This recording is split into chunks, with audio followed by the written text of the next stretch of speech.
Do you see this? Fancy. Are we live on the internet? Let's roll. We're live.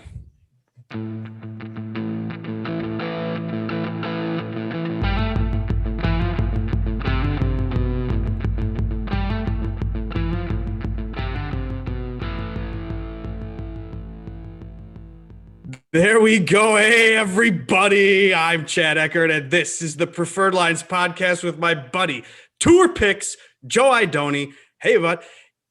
Let's give a little shout out quick to the guy that strummed that beginning intro, or my guy on the Fantasy Golf Pod Sunday night support group now on iTunes and YouTube. He is a guitarist, and he made that for us. So if you're looking for somebody to make something for you, maybe he'll do it. He did it for us. Pretty easy. All right, here we go. We're into the live stream. We're on a Monday night, so there we go. We're the Preferred Lines podcast, and you can find us streaming every Monday, and then later on iTunes when I have time to do that. Joe, this is fun. We're back at it. We got Torrey Pines this week. We got a guest. We'll get to you in a second, Joe. Before that, how great is Jock Market? It is the best app out on the internet besides DraftKings, probably. It's competing with DraftKings as taking up my time, at least. How about you, Joe? Let's hear about your weekend. Yeah, I had some fun on DraftKings PGA this weekend. Cashed some big shares, made a nice Mr. Joe Nicely. Have you dabbled in the jock market yet, my friend? I'm not, but I'm getting there soon. I know you guys. Well, if you choose to, we have a pretty cool promo code, Power10. We'll tweet it out again after the show, but it gets you a free $10 on your first deposit. It is basically, same concept as everything else. You pick guys, they do well, you do well. So it was able to make a little money. Player, but he's like a stock, Joe. So then on, Thursday he's worth $3, but on Sunday he could be worth 25. Gotcha. Sounds awesome. I'm gonna check that out. I know you guys have been having a lot of fun with that. Well, not only that, but our guy, Joe Idone, he's got his own podcast about it with Rick Run Good on the Rick Run Good YouTube channel called The Power Hour. And it's Wednesdays, an hour, 45 minutes before it closes and 15 minutes after when we get to see who Joe bought. It's kind of fun. Yeah, it gets a little hectic trying to do that and make some buys at the same time, but it's been a lot of fun. We'll be there back again this Wednesday. Let's keep it rolling. Okay, Joe, nicely. Welcome back, buddy. Cheers to you. Recurring guest. Thanks, man. Thanks. Hey, I'm proud to say we've been around long enough to have someone come back on the pod. Right? We didn't get canceled, or you didn't say, no, I'm not going back to that thing. That was a waste of time. No, man, you guys are two of my favorite guys, so it's always nice to join you. Well, I got your sticker up on my board now. The turn. Awesome. Classing the place up a little bit. Yes. Plug that podcast of yours. Let me hear about what you got going on this week. Yeah, man. Check us out. We got an awesome kind of a special episode for us. Andrew, my partner on the Turn Fantasy Golf Pod, sat down with Scott Stallings, current PGA Tour pro. We've got that up now on YouTube, Apple iTunes, Spotify. You can check it anywhere. So we hope you'll go check that interview. Scott Stallings, was he lifting weights during the interview? He was actually driving. Caught him on the road. So had kind of, it was actually pretty cool. You kind of got them, to themselves. They don't have anywhere else to be. So it was actually pretty cool. Worked out great. That is awesome. Before we get into what is coming, it's a little short interview. It's called the Front Nine segment. Every Monday we bring someone that's smarter than us. Please like, subscribe, rate, review, download, retweet, and zoom it. All of the things you can do to help us grow this thing, because what's new, we're into, I guess it's like the 30th episode. My goodness, got returning guests. Yeah. But it helps if you do an iTunes review. Someone told me it helps something. If you comment while you're watching this on YouTube, YouTube's little spiders send it elsewhere. I don't know, but they tell me to do that. Whatever. We don't really care. We're just happy you're here, listening, watching, whatever you're doing. And Joe Nicely, I wanted you on this week because I like the way you talk. You got that Southern Tennessee drawl. You say Torrey Pines, probably pretty funny. Torrey Pines. Let me hear you. Torrey Pines. Torrey Pines. That's pretty good. Torrey Pines. Torrey Pines. Torrey Pines. Yeah. Don't do that. Well, the other big thing is he may be one of our only ones, Chad, but we've had a lot of guests on this show, but not many have stopped by here when we asked them their preferred play of the week and dished out a winner to the people. Joe's one of them, so we had to have you back, man. We're pumped. Awesome, man. Yeah, I'm really excited. Like I said, always great to be with you guys, and no pressure, I guess, following Yeah, the JT bar is last roll. time. JT last time. So we'll try to find a good one this week also. Well, Okay, listen, well, I last thought time we were Joe- here, Yeah, I thought you were going to talk about his nomination as for Fantasy Sports Writer of the Year. I was just going to get to that. Yeah. So last time we were here with you, we talked a little bit more, gave you the usual questions we ask everyone about strategy and some basics, but we already got that stuff from you. People can go back to the last episode and see that. So we wanted to shift to the present, Tori, but first, very cool. And I was like, brought a smile to my face to see you were nominated for Fantasy Sports Writer of the Year award. Tell our people a little bit about that and how do we vote for you, and you're going to win, right? Oh man, I highly doubt it. Still pretty shocked to just be nominated, man. Awesome. Yeah, really shocking. To be honest, the guys that are the other finalists on there are all amazing. Scott Barrett's kind of a legend. Lynn Hochberg does amazing stuff with golf. Derek Brown, Wes Huber, they're all amazing. So just can't believe I'm even on a list with those guys, honestly. But yeah, it's the Fantasy Sports Writers Association, the FSWA, and they kind of do different nominations and awards in different categories every year. So yeah, man, just really fortunate to be nominated for that for DFS Writer of the Year. I'm surprised about that too, because I would think you were a podcaster of the year with your deep Southern voice and beautiful voice drawl. So how is that podcast life before we start talking real stuff? Do you like it now that you've been doing it? I know when I've interviewed for you for the Fantasy Golf Pod interview series back in quarantine, you were considering doing this, and now you've done it a while. You've done it for almost a full season. So what's it like being a podcast guy? The commitment, isn't it so easy? A little bit tougher than you think. A little bit tougher than maybe people realize. But yeah, man, I really enjoy it. Of course, do it with my good friend Andrew Putters. Really good guy, kind of a long time childhood friend, and kind of a silver lining, if there was such a thing, for kind of the early part of the Corona stuff and the quarantine. It something I'd wanted to do for a long time. Kind of had a couple of false starts with other people. But got with Andrew. He'd done a podcast in the past. He's an excellent amateur golfer. And kind of like I said, the silver lining of quarantine gave us time to actually put it all together, get together and kind of get it off the ground and get it going. And we have a ton of fun with it, man. We really enjoy it and hope you guys check it out. Well, I've been on it. Go check that out. Yeah, for sure, man. We love you. We got to get Joe on there. Of course. I'm always down. But Joe, listen, you've had some success in DraftKings and betting on golf in the past. We've talked a little bit of strategy before, but I wanted to kind of get a broader picture. So talk to people about how to sort of manage your bankroll and how you stake yourselves properly in contests so that you don't, like my friend here who's relatively new and just bets who's ever in the final group on the 16th, 17th hole every Sunday. He pours every last dollar into the live markets. Is that a sound strategy, Joe? Man, obviously you want to have fun. A lot of people want to have fun. They want to bet long shots. They want to throw, one lineup or a couple lineups in the Millie Maker, like a huge GPP with a real top heavy payout. And that's totally fine.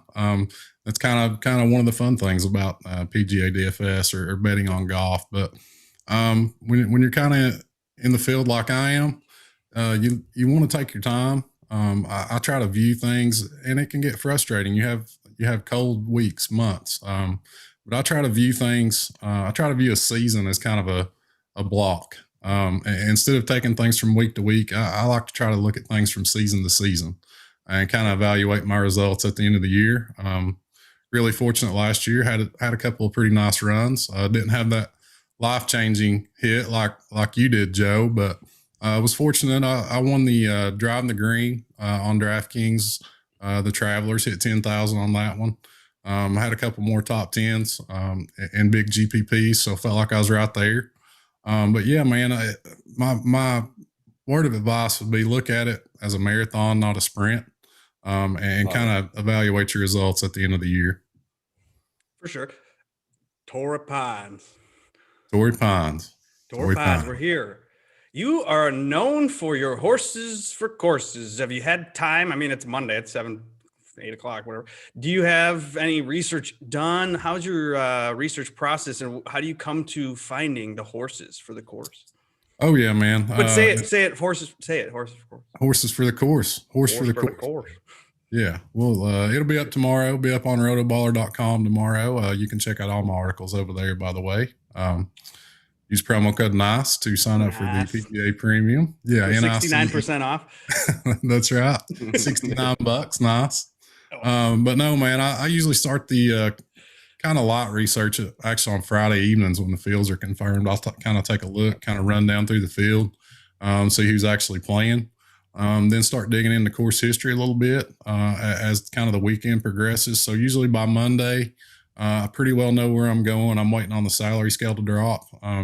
That's kind of what I was doing this afternoon, just waiting on the salary scale to come out. But yeah, man, we're ready to go. Got a lot of good players, a lot of players in this field with good course history. So that'll be up in the morning. You can check it out at Rotoballer. I'm going to have 6, maybe 7. I'm thinking about a 7th one this week. So wow. a lot of good stuff in there tomorrow. Cool. Joe, in terms of assessing sort of the top of the board, now this week when the odds first dropped, we had 3 basically prohibitive favorites. Things have kind of evened out a little bit, but it's Rahm, it's Rory, it's Xander. Who do you like the best of that top sort of bunch of 3?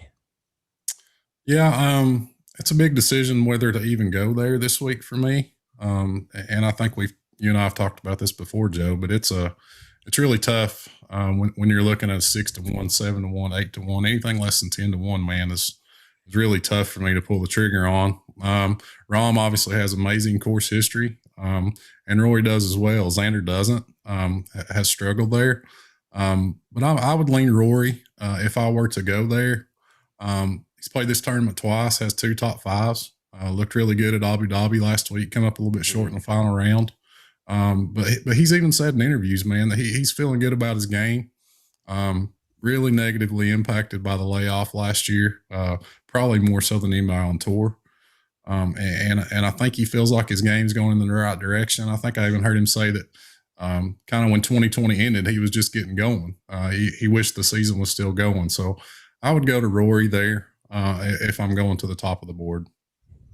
Well, we don't need to get into the specifics of who you love yet, because we definitely want to know who your preferred play is, but then not yet. The long shots, though, last week kind of felt like it was a long shot week. It's 55 or so to 1. Si Woo won it.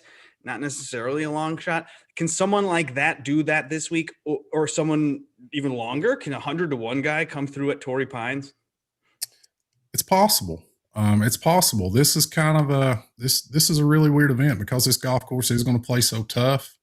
I think we saw it the Sony, and then last week, kind of the whole field was in play, right? I mean, you really felt like anybody could win last week. You felt like anybody could win the Sony because they are shorter courses.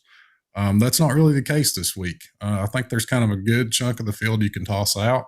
Then when you start getting into 30 to 1, 50 to 1, even up to 100 to 1, you start isolating these guys that kind of check the boxes, right?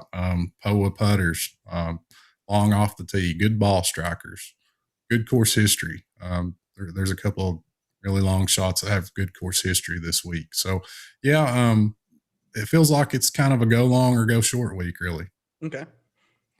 So in terms of Torrey Pines, right? So we're going to be back here in about 5 months for the U.S. Open. What do you make of guys choosing to play this week and a lot of guys that chose not to play this week? Do you think there's an advantage for those guys to see the course now, or could that work as a disadvantage if the USGA comes in and ratchets things up and changes it a ton for the summer? Yeah, I think you could make an argument for both. But really, I don't know about you guys. I'd be curious to hear your thoughts on this. I was kind of surprised that more guys aren't playing this week. Yeah. I don't know what I don't know why Morikawa isn't here. He's like isn't he like a Southern Cal guy? Yeah. And I mean, in my opinion, anytime you can get a look at a golf course, I mean, yes, it's going to be different, for the US Open later in the summer.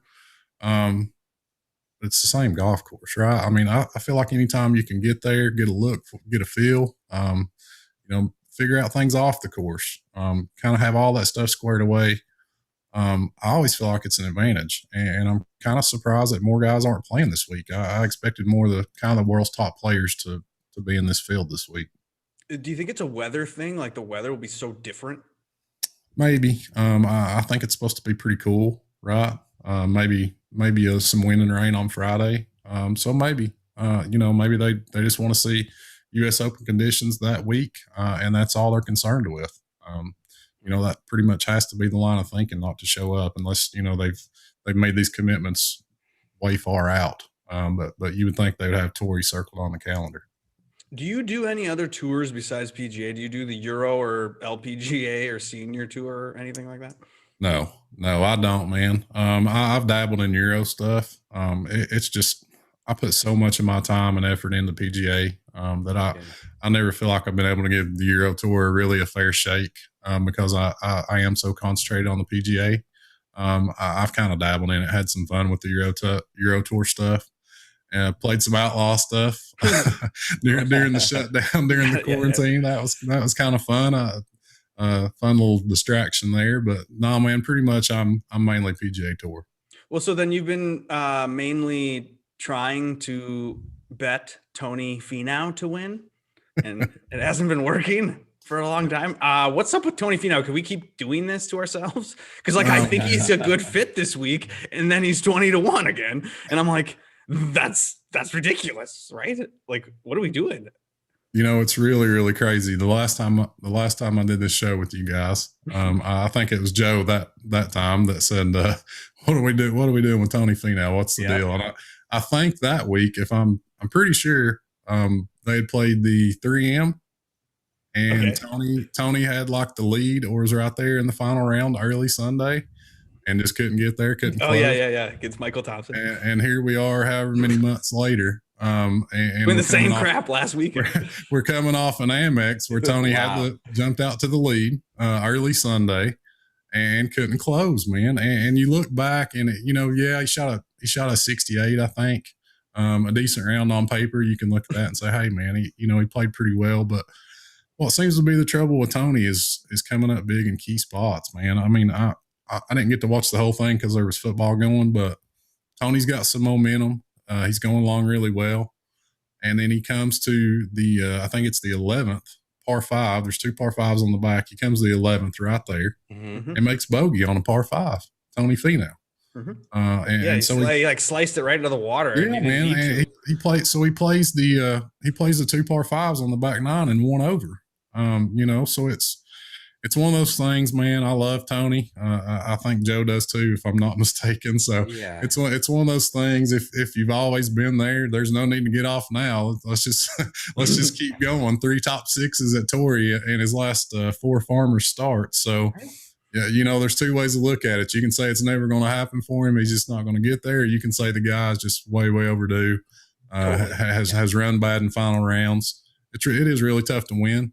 But man, you just wonder when he pops a win by 5, all of us we're not going to be shocked at all. Yeah, I mean that's the thing. You're not going to be shocked when it does happen, and you feel like if it's going to happen, it's on a golf course like this, right? Super long. Correct. POA, he's played here extremely well. So you feel like if it's going to come, it's going to be on a golf course kind of like this one. So then, are you paying for it? Probably not. I might grab just a little bit because it seems like I've got a weekly Tony Finau donation box, so I might just continue to add to that. But man, it's tough, man. At that number, it's tough at that number. Well, if you're not interested in that number, there's a whole slew of guys that are also looking for it to come and looking for it to come back in a sense at around 70 to 80-1. Guys that are just trying to resurrect something in 2021. You got Molinari, who we saw signs from, Woodland, who we saw signs from. You throw Spieth and Fowler in there, of that sort of bunch that is really falling off the cliff here. Who do you think gets it back first this coming season? It's an interesting question, Joe.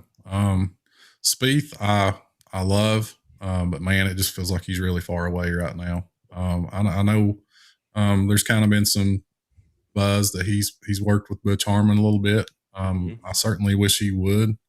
I think sometimes a fresh set of eyes or some fresh input is maybe what you need, and it feels like we're maybe at that point with him. I know he's been with Cameron McCormick since he was an amateur.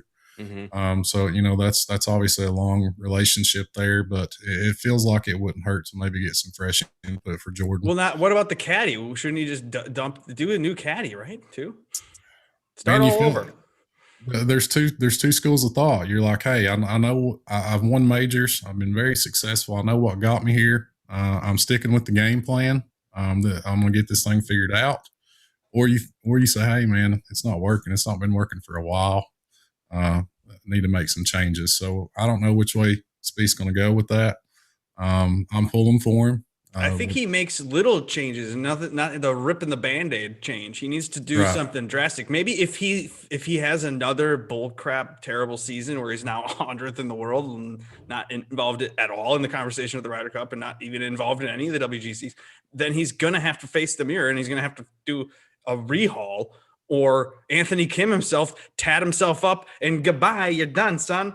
And we'll never see. Yeah, man. I mean, you just wonder, and I don't know how much you guys have seen this. I know you're watching every week just like me, but when you see a guy out on the range and he's standing over the ball for 30 seconds before he can kind of pull the trigger to get his swing going, it makes me worried, man. It makes me wonder if this is a mental thing as much as a physical thing. Sure. We know he went down the kind of the rabbit hole chasing distance, and that's kind of what caused these problems, in my opinion. But you wonder now if he struggled for so long, if it's becoming a mental thing.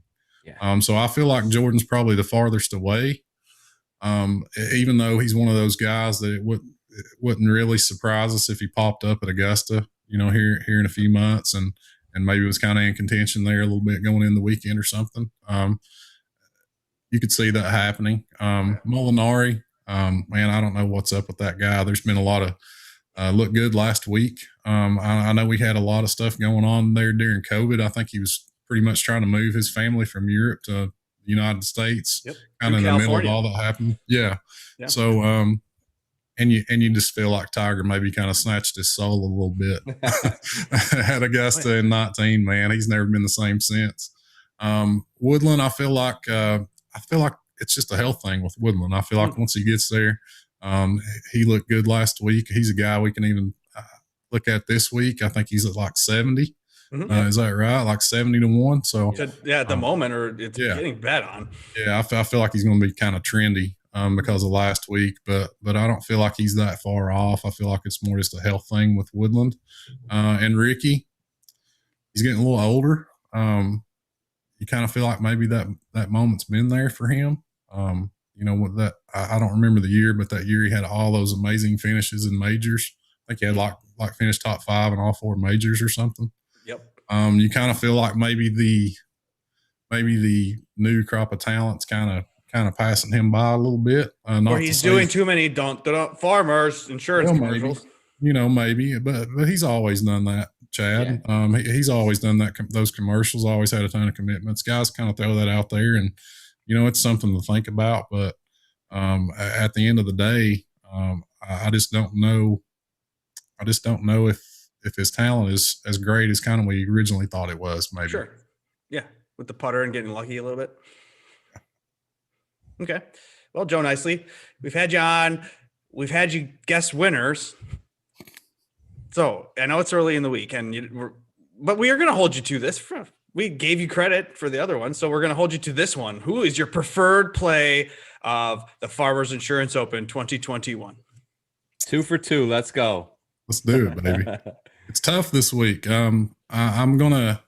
The easy thing would be to take Rory or Rahm. I'm not going to do that just because it's not very fun, is it? No, don't do that. So I'm gonna gamble a little bit. I'm gonna go with the guy that's really good at making guys like us look silly, because he can win this thing or play horribly. I find myself drawing kind of this range, this 30, 35, even up to 50. There's a couple of guys I like there, but my preferred play is Matthew Wolff. going with my boy. I think he's around. Yeah, we are a pro Wolf podcast, Oh, yeah. so we're on that. Yeah, for sure. I think he's at like 34. I think the last time I looked. So Well, anything above 30 is a fair number, I think. yeah, I really love his length, man. Played really well at Wingfoot. Played great at the PGA at TPC Harding Park. So I mean, he immediately checks that box of length. Yeah. And he's an amazing POA putter. He's about 3 times better on POA than any other surface. So anytime it's long and hard in POA, I'm looking at Wolf, especially at 30, 35 to 1. So that's where we're going, Matty Wolf. Love it. Okay, again, rotoballer.com, we got articles. You did a podcast with Scott Stallings on it, like a real golfer, and that's The Turn, and you can find that on iTunes and everywhere else. You're a sports writing nominee for the best of the world, so that's crazy. What else do you mean? You're a dad, you're a nice guy, the nicest guy in fantasy sports. Joe Nicely, you follow him at Joe Nicely. That about it? That's it, man. Let's win some money this week, boys. Thank you, Hey, sir. thank Good you luck. for stopping in. We'll see you next time. Getting to see you guys. See you, Peace buddy. out, sir. See you. Later. All right, that's Joe Nicely, and he can be found at Joe Nicely, and he's a nice guy, and we're happy to have him as a friend. Let's roll. Should we make the turn? Okay, you got a beer, you got to make the yeah. turn with, crack open the betting board, and we'll see at that tippity tip top. We've got John Aram, and right beside him, followed closely at 8-1 is Rory McIlroy. It's the Twin Towers this week, 7 and 8-1. And then you got Xander and Tony under 20-1. Yeah. I do believe an elite name will win this week, a name that's not obscure. We're not having a Streb win or somebody like that. So, Sure. But will it be one of the guys under 20-1, Joe?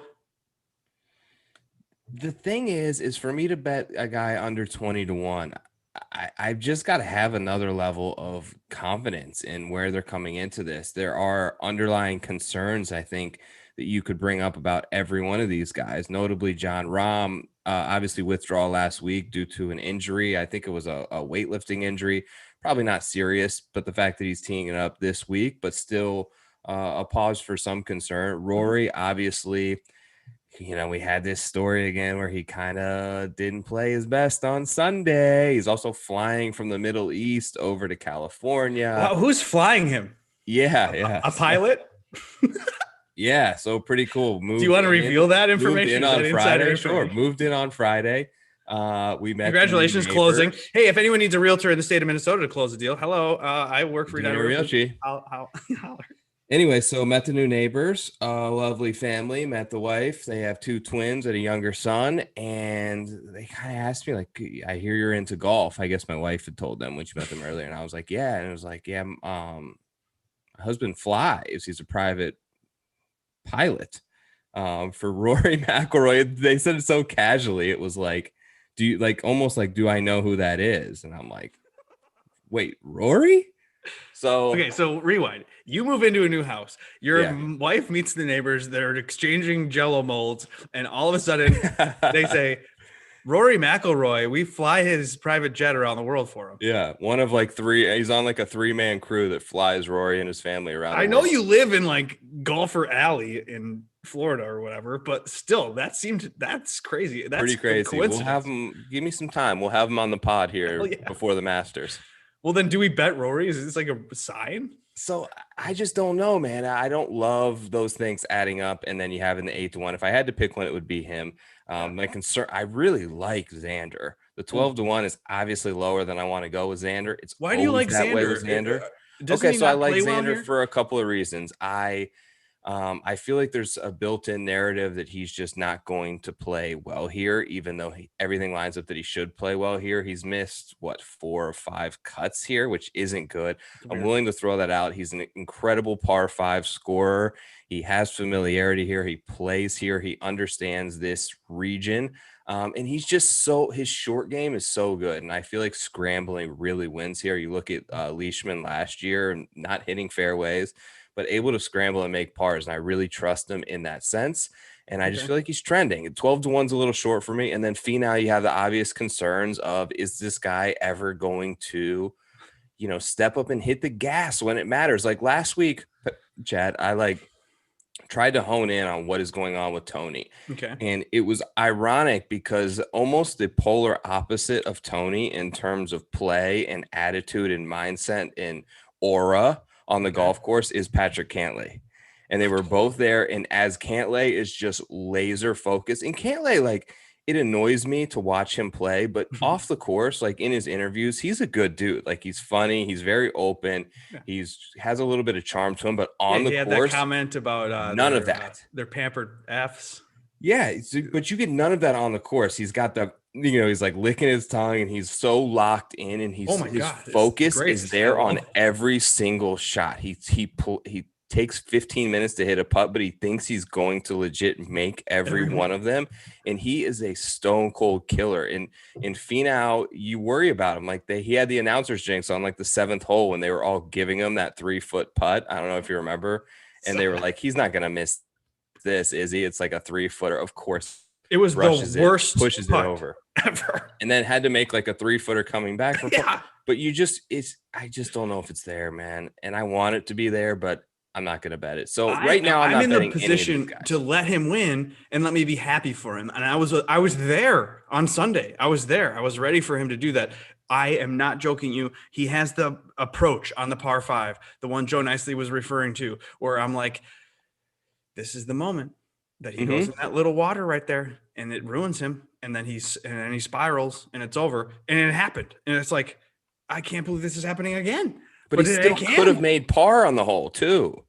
He still should have. He didn't make that. Yeah, he didn't miss that little putt. God, he's frustrating. So maybe don't do it. But top 5 Tony, is it worth a 2 plus 250 or something? I haven't bet any of them. If I'm going Xander. What about you? I assume you don't have any of these guys. No. Okay.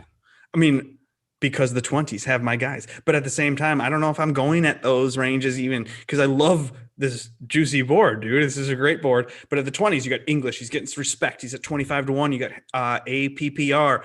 Always play Patrick Reed, except for last week. He was bad. 25-1. He's here. Maybe his feet don't have blisters anymore. I have no idea. We got to ask EPAC Golf. But Sungjae Im is also 25-1. You got Hideki. He's sliding. They're starting to slide him to 28 when in reality he'd probably be at 20 in normal world because it's weird, but he's been bad. Hovland also 28-1. Those are the guys in the 20s. Now, okay, I might go back to Reed. You can go back to Reed. I wouldn't blame you. I'm going to probably use him on DraftKings, but 25-1, he's not been the greatest ultimately so far. So I'll just let him kind of go off. And maybe if I get a catch at 15 or 10-1, I'll be fine with it. Thursday for halfway through the round, whatever. I could hedge myself in DraftKings or on Drock Market with it, but I don't know if I'm going to go 25-1 on the outright. Hideki, though, at 28, sliding, coming into a place where Hideki is known as a bad putter, but the top 2 of his best putting outings, 2 of the best in his life, have come at Torrey Pines. Okay. Although during those putting performances where he had 6 strokes gained putting, 6, Hideki Matsuyama gained 6 strokes putting twice here, but he was 12th and 16th in those appearances.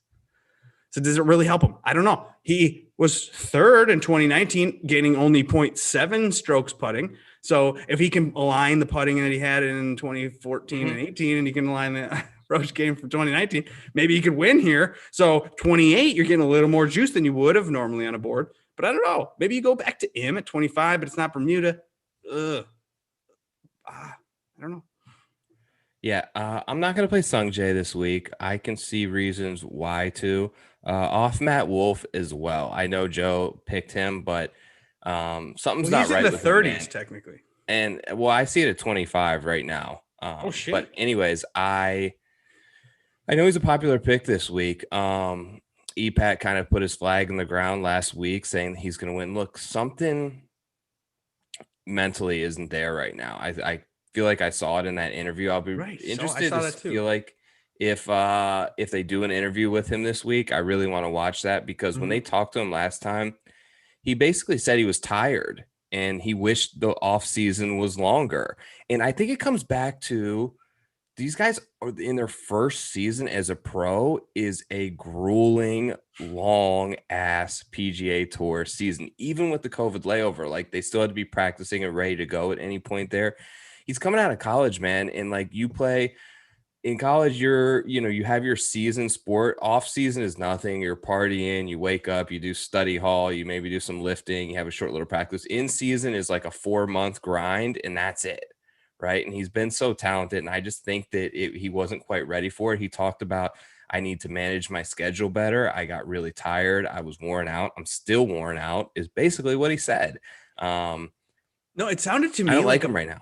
Like a publicist or a some kind of guy got to him and was like, or I talked to Martins about this, or he listened to all the criticism that he got from doing those tailor-made specials. Yeah, and the GQ cover, yeah, where like it was where he's talking so much, and god damn, does Matt Wolf ever shut up? Like, and then he's listening to that, so he came into it with like kind of a clipped tail, kind of like yes, a little like publicist answers to his press conference, where he didn't have the same kid energy and had the like fun spirit that you normally got from Matt Wolf, where he was like exactly. But at the same time, like I saw glimpses of it at the end where he's like, okay, this is about to be over. Okay. And then now, I'm reverting back to the kid that I was, but I feel like someone got to him, or he's listening to criticism. And so he's tailoring himself a little differently. So, and it could have totally been like just us idiots, like overlooking at something. And he had a long day of practice and came off of a 4-hour round and was hungry and needed a cheeseburger, and they shoved the camera in his face and he like didn't feel great. But still, okay. And then he had the rules thing last week, which wasn't a great look for him because he clearly, I thought, made the ball move, and he knew he made the ball move, and then they I missed that. So like he basically cheated then. So he did his sort of pre-move, his little like oomph into the ball, and in the rough. I don't know if he clipped the ball, but yeah, in the rough, part of him doing that move, like compressed some grass underneath of it and started rolling down the hill. Oh, okay. And the rules official came over and he went like wavered back and forth like 4 times. Like, I don't think I made it move, but I could have made it move. And then he went to like, I probably was because of my pre-move. And then it was like, I don't think I intentionally. Sure. So blah, blah, blah. These type of things just don't line up for me at 25-1. I'm kind of talking for a long time here, but I like Patrick Reed at 25-1. Like I said earlier, I want scramblers, top 5 here last year. I looked at my course notes and it was like, said take Pat Reed from last year. Maybe I need that push that again. Yeah, I can't miss that. And then 33-1, I'm in. I wish I would have read. Yeah, I wish I would have read the Claude Harmon thing before I took this, but I feel like I got a good number on it. 33-1, man. Why are you worried about the Claude Harmon thing? So just to Brooks Koepka, we're going to the 30s here. You got Wolf and Koepka sometimes at 30, or they were, and then you got Scheffler's here, Leishman. Brooks 33-1, 30-1, whatever you can find him. He just broke up with Claude Harmon. Butch's son is Claude Harmon. He's a golf coach. You just had a lesson, Joe. I was going to ask you, how's your game? How's your game going? So things are radically changing. I'm one lesson in, so there's a long way to go. Radical. But there are some radical changes he's making to my game that have been much needed for a long time. But back to Brooks, like, maybe I'll get to see that swing in person. It's true. This isn't like a recent thing, actually. This happened 3 days after the Masters. Right. So I just don't know, man. Like I'm so pro Brooks, and I've been so pro Brooks for so long. I've stuck up for him through a lot of stuff, but some of this is becoming a bit tiresome to me. And he puts up this big competitive spirit, like I'm the ultimate competitor, but something about that didn't sit well with me. I think that what happened was, if you remember, like all of Live from the Masters coverage had Claude Harmon on like after every day, and he was gushing over his other client, Dustin Johnson, and Brandel was talking to him. Oh, it's Dustin's time. I'm going to be following him around. He doesn't get fazed by anything. And I feel like there's a little bit of a jealousy factor there. And it was Claude beside Dustin when he put the jacket on. It was Claude that's normally on that Koepka flight, staying in that Koepka house with the private chef, who was with DJ that week. So 3 days later, Brooks was like, you want to go with DJ? Go ahead. Like, see ya. So And it's it like, just it's felt jealous to me. I but don't why does know Brooks enough do about this it. with everyone? Why does he make rivals out of everything? Because he needs that? Is he like, does he think he's Tiger from 1999? Like, what's going Right. on? So all that said, I already bet him 33-1. Yeah, I bet Brooks. him too, actually. When I open the board, I see 30 on Brooks, and you look at the other Come names, you're like, on, right? this doesn't feel right, especially since it's not the first week back. Don't make this mistake. When Brooks tells you this, he almost doesn't want to make the cut the first week back because he's trying to gather his thoughts, get into the rhythm, go into the things, knowing, okay, I've got the weekend to practice and I got a full week ahead. Boom, boom, boom, boom. So don't take Brooks the first week back. Eric Martins, you idiot. And the reason, but ultimately, if you listen to his interview last week before the round, the only reason he was at the Amex was because of Torrey Pines. Oh, So he had on his schedule that he wanted. definitely he hasn't seen Torrey much. He wanted to go to Torrey and he wanted to go there with some form in order to sort of gear himself up because of the upcoming US Open, which then, you know, obviously he has to play the week before then. If he wants to play well at Torrey, he knew he has to play the week before. Thus, he goes to the Amex, shakes off a little rust, had a couple of good ball striking moments, but overall just made way too many mistakes. And this course sets up for distance. It sets up much harder. It's much more in his realm of the type of course fit he plays well at. Okay, before we get to my favorite range, which is the 40s, are you having anything to do with the defending champion, Mark Leishman, who weeks ago, just like 2 months ago, was dead, broken? But now he's 33? No, I mean, I had him double the number 2 weeks ago at the Sony. Right. I'm not going to bet him 33-1 when I can get Brooks there. No. Okay. And there's even guys right below him that I like better than him. This 40 range, Joe, I could do it all almost. It's Bub at 40, Siwoo, last week's winner at 40. You got Adam Scott is here, Jason Day, and Billy Horschel. I love this juicy range.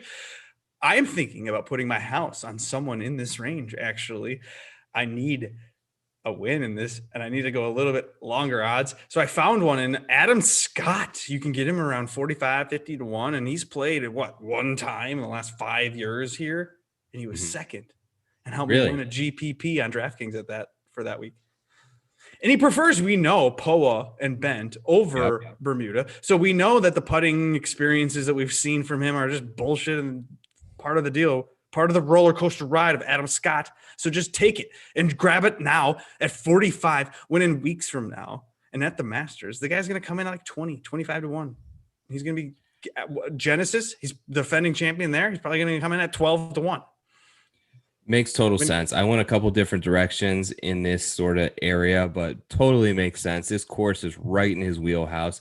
He hits it far now. Adam Scott picked up distance last year, so he hits it far. Everybody's gaining weight. He's like ball striking. This is a ball striker's course, 7,700 yards, and they are tiny greens, honestly, for the length of this course, which I think suits him well because he's actually really good scrambler, really good around the greens, and he's not going to have to make 60, 70-foot putts. He'd almost rather scramble from the rough, I think, in some instances, and then take the 4-footer for par. So I think it sets up very well for him. We know he got his win in California at the Riv last year, so good spot for Adam Scott. Bring it. And then Jason Day, he's a kind of a course guy. Your video today. Oh my God.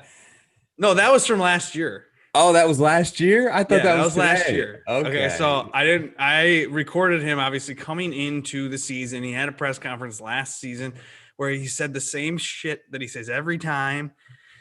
My back, I haven't been able to putt. I've only been able to putt an hour, and I wish I could putt 4 hours. Yada, yada, yada. And then he finishes T16 and he's fine. Perfectly fine. So I feel like that's the same kind of scenario here. But last year coming in, we had no clue because he wasn't any good at all. Versus this year coming in at 45-1. He showed signs at the end. Yeah, like he was good. He's been good, and I like him. And so undoubtedly, you're going to hear a press conference where he's going to say something where he's iffy or he doesn't know, blah, blah, blah. But that's the same Jason Day we've seen.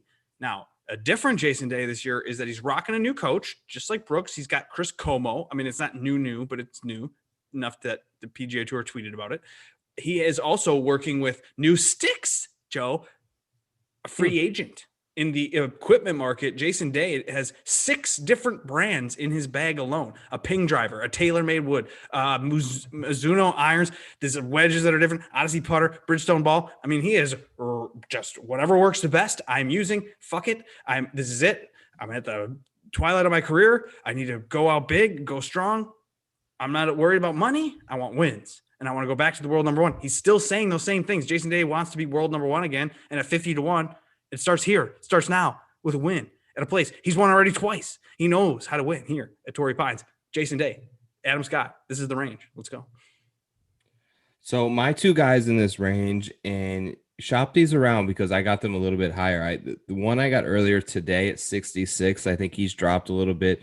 They recently bumped this guy. I actually took a 55, but they bumped him. I'm looking at now up to 66, and they're 2 young, very good Australian players coming in pretty good form. The Cams? The Cams. I got both of them. Davis. Really? Smith. Yep. You don't think Davis's putter was the reason? And he can, of course, it was the reason, but he's a good putter. Like, that's going to Okay. be the reason he wins. And he was very close to getting into that playoff, had that one dropped, I think on like 16, maybe, where he went into that cave of a bunker down in there and almost got it up and down. But look, he's got some course history here. Actually, he's played it 3 years in a row, believe it or not. Coming in tremendous form. I've been kind of riding this wave. I'm not going to hop off now at 66. And Cameron Smith, they just moved to 66-1. I love. Like, this is his type of setup. I think it's going to be windy this week. I think we're going to have multiple days of 20+ mile an hour winds, which suits him very well. He's a great long iron player. His short game and scrambling is incredible. That's the strength of Cameron Smith, is getting up and down from everywhere. Fits right into his wheelhouse. POA putter. He seems like a guy that is a ton of value right now when I look at this board at 66-1 currently. Dude, we're living in a real narrative here where Matt Jones last week was in the GPP winning lineup. Aussie time comes when it's cold in America, when it's cold in the United States. It's a warm summer day in Australia, and they're used to it. Their biological body clocks are used to it. Let's go. We got Adam Scott. We got Jason Day. We got the Cams. We got the Australian native. Their narrative. They're going to come into Torrey Pines, and they're going to take it over. Aussie, Aussie, Aussie. Oi, oi, oi. Last year at Torrey Pines, was it an Australian guy? Was it? Oh, yeah, it was Leishman. Okay, See? all right. Hey, we're all on this narrative. Let's go. Leishman's not going back to back. We know Mark Leishman is not winning back to back here. So we got the other 4 guys, right? Yeah, why not roll the dice? What about Ryan Palmer? Rye Palm, Napalm. Yeah, considered it. He was another guy that I was close on. Went with the 2 Cams instead. Okay. What about Ricky Utaka Fowler, your guy? Is this the time to shine with Ricky Fowler? I kind of like him because of his tee to green game last week. We saw that the tee to green game was dialed in. He couldn't putt that great, so kind of didn't get him into the contention ultimately, but it was enough for me to like it at 60. Now, I thought it was going to be a Hideki style number here or a Finau style number, and then I see 60. So I'm kind of encouraged to take a 60 stand. I don't like it. I Really? don't Okay. like where his game's at. I don't think he's long enough to compete here. And I think that's really where he's gotten lapped over the last couple of Makes years sense. because distance is king, especially on 7,700-yard golf courses. Cold. And he hasn't gained. Like he's basically hitting it as far as he was 10 years ago. So I'm going to put that, like, look, we know it can be done, right? I'm not talking he has to be Bryson and bulk up and put on 25 pounds of muscle, but he can gain distance if he really wanted to. And I don't think he really wants to. I'm off of him. But another guy that we talked to him in that same round with Joe about, I took Gary Woodland. Saw a ton of positive signs here. Obviously wants that U.S. Open trophy back, so he wants to play well again here, knowing that it's coming back when he's not going to be injured. I saw his thing after the round. Someone talked to him, and he was like, I almost want to cry because I'm so happy that this is the first time I've played golf in forever pain-free. Oh, He's I love feeling that. really I want to good. cry too when I hear that. Yeah, it honestly, I'm like, wow, that's awesome. And everybody loves Gary, right? And he's got it like a ridiculous. So take away last year, right? We know he was hurt. Before that, 9th, 12th, 20th, 18th, 10th, 45th. Like, he plays well out here. Played well last week. Let's go, Gary. 75-1. Let's roll. Well, you know, my friend at fansharesports.com is tweeting that he's getting some steam. Well, listen, there are, and I took it last week, and I believe I tweeted it. But if you want a Gary Woodland U.S. Open number at triple digits, better take it now. It's going fast. Might not even be around anymore. Might not. But the fact that you can get it at 70 here with this different field and that coming in with a little motivation. What about anybody else as a long shot this week? Are you gonna dabble on Spieth, or would you prefer a 90-1 Fratelli? Because that's what I would rather do. If I'm gonna go 90-1, I think Fratelli's my favorite.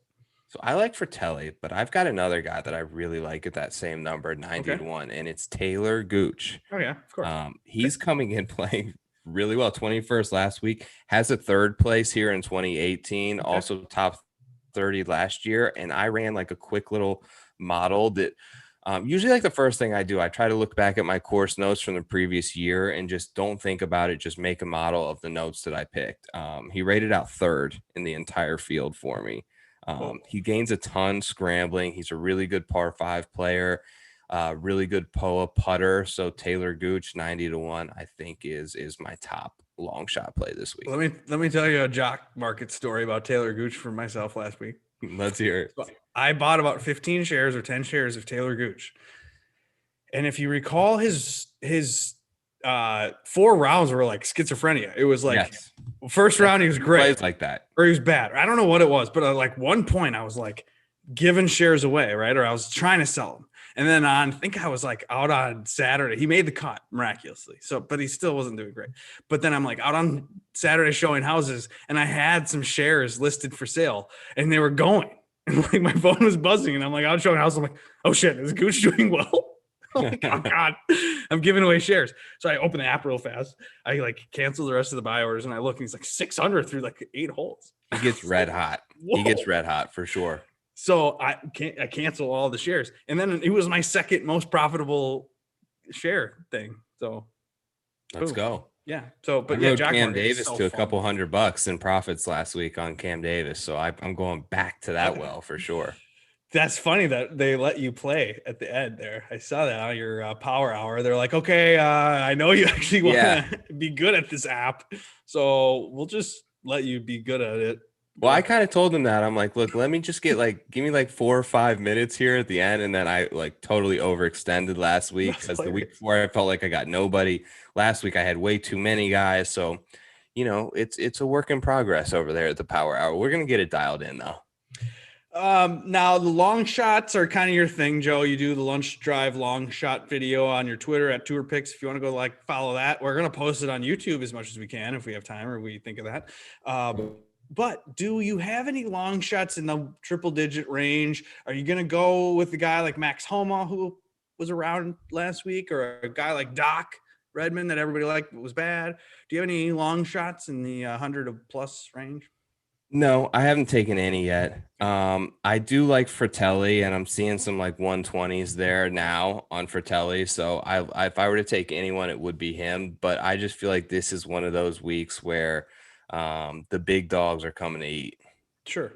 No, I agree with that. I totally agree with that. So then for a guy like even JB Holmes, where he sits at 175-1 with good course history, with no real knowledge of how he's been, if he hurt even, like, I don't know, he could withdraw. Yeah, right. Would you do a top 10 on something like that? Or do you still hesitate on a guy that you don't know about? Or would you go with a guy like Tringali, who we know likes California? We saw him do well last week. He wasn't great, but was making the cut at least at 150-1. Do you do a top 10 on something like that at 8-9-1? So if I'm looking that far down, you got to look top 10 because that's where these guys can cash. And even though we say it every week, this is going to be, one of the big guys are going to cash.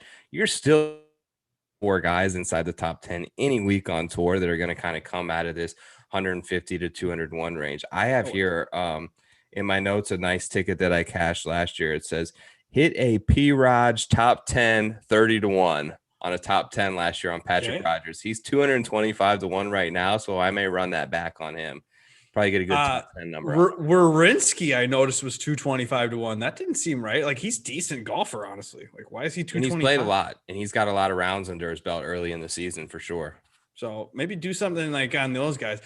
Or DraftKings play your last guy in on the 6th guy in. All right, so should we recap at the end of the pod each week? We're recapping our bets. Typically, we do that, but you can also follow Joe at Tour Picks or me at Idone Realty. We're always tweeting shit on Wednesdays. Yeah. I'm back in Brooks. We're a Brooks podcast this week. We are. Let's roll. Okay, I'm into that. Now, Adam Scott, I'm liking that at 45 or 50 to 1. You can do the same thing on Jason Day, and I'm okay with that. I'm comfortable with that. Yep. I wouldn't be that comfortable with Jason Day. That's never a comfortable ticket to hold. But you never know. You have to be a Jason Day whisperer and kind of like, I feel like I've become one after I used him at 3% ownership, and he finished like 5th here 2 years ago, and I won a GPP using him. So there you go. There's ways to vibes. So I feel like if you're gonna go on Jason Day, like do it when he's out the gate, and he's been rehabbing his back for the last whatever, and he's prepared for Torrey. Hey, fans of the show, mm-hmm. We're gonna have some cool content this coming Saturday. Chad and I are gonna play a little match. Oh, are we really? Because we are. Okay, here's the thing. I was gonna tell you this. My parents' car down in Florida, the one they use when they're there, is my grandpa's old car. Okay. Who's dead and gone. But at the same time, it should have been traded in for cash for clunkers. And so I asked my dad, I'm like, I need to borrow the car on Saturday. And he's like, that car's not going to get it across. Oh, no. So I might have to rent a car. That's part of the adventure. You got to follow along this week. I'm going to go to Florida. I'm going to visit Joe, perhaps, or he's going to have to come visit me, or we'll meet halfway. But halfway is just Everglades, isn't it? That's the thing. I try to tell you, like the middle of Florida is just abyss and swamp. There's nothing there. Well, I'm not afraid to rent a car for $25, get the cross country, whatever. We're going to make it happen. We'll figure it out. But stay tuned. We're going to try to play some golf and get together, right? Dude, this is awesome. Like, let's roll. Junior version of the DFS Open between you and me. Yep. Cash, high stakes. We'll put out some betting odds on it. Make it fun for you guys. Yeah. As soon as we know the real details, we'll probably post something more official about it. But at the same time, get hyped. It'll be fun. And we're going to just do things for fun. And with that said, Joe, because we're having fun, you and me in Florida, we've given our friends out there a promo code to the Preferred Lines shop where you can buy a hat. Oh, wait, I'm not wearing the hat. Oops, sorry. You can buy a hat, though. You can buy a hat. I thought that was wearing it. But no, you can buy a t-shirt, towel at 20% off using the promo code Florida through Sunday. So cool. Go to Preferred Lines to support us. I mean, the hats are sweet. My buddy just bought one. So ways to support us. Now, buy that stuff, like, subscribe, rate, review. You guys have been kind of slacking on the reviews, to be honest. Maybe you guys who are still here right now have already done do it. But if you listen, if you're a new subscriber, you need to go on to iTunes. You need to give us 5 stars and put in the review. These guys are great. Done. Sometimes it'll take you 30 seconds. That's about all I got for the week. Same. So thanks for watching. Good luck, dude. We'll see you later. Peace. Peace.